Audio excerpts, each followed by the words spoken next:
बाहिर पानी परै पानी अझै पर्ला जस्तो छ। पानी रोक्नेको नामै लिँदैन। चिसोले चिया खाँदैछु म चाहिँ। छोरी चाहिँ के खाने? छोरी चाहिँ लस्सी खाने। छोरीको लागि चाहिँ तातो लस्सी बनाइन्छु। म चाहिँ चिया खाँदैछु। लस्सीको लागि मैले यो यसमा के यो काजु बदाम किसमिस नरिवल सबै कुरा मैले मिक्स गरेर यसमा हालेको छु कि हालेको छु। अब यसमा चाहिँ अब यो एउटा केरा हाल्छु अनि त्यसपछि स्याउ अनि त्यसपछि दुध हालेर मिक्सरमा दामी ताले लस्सी बनाउँछ है त।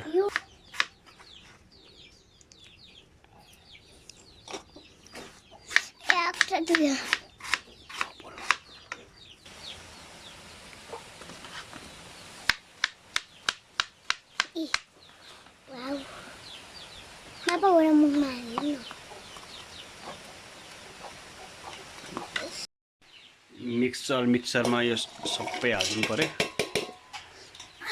बुढी चिनी ल्याऊ त, चिनी र दुध ल्याऊ त। अब यसमा छोरी गुलियो कति खाने? यसमा 2 चम्चा मात्रै चिनी हालिदिन्छु। सो दुध पनि रेडी भइसक्यो है। अब दुधलाई हालिदिन्छु है म यहाँ।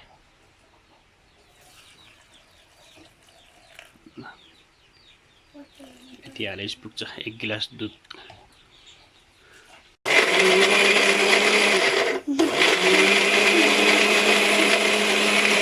लस्सी कस्तो भयो त ब्लेन्डर गरेको?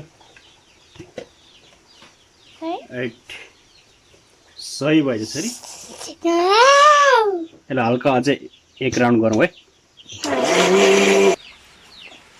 सो लस्सी पनि रेडी भयो, खाना भयो त।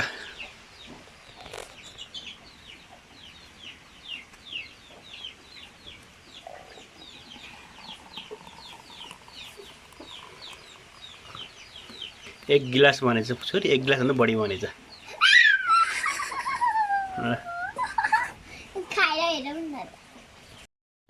छोरा ल्याऊ तिम्रो लस्सी खाऊ त। कस्तो छ?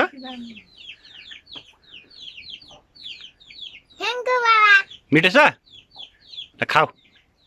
चेस छोरी चेस। तपाईँहरू नि यसरी बनाएर खानु है, दामी मिठो हुन्छ। आफ्नो बच्चाले यसरी नै बनाएर खुवाउनु। दुध भन्दा नि दुधमा होस् नि सबै सामान मिसाएर बच्चालाई खुवाउनु होइन। स्वास्थ्यको लागि राम्रो पनि हुन्छ है, मिठो पनि हुन्छ है। छोरा ल खाऊ ल।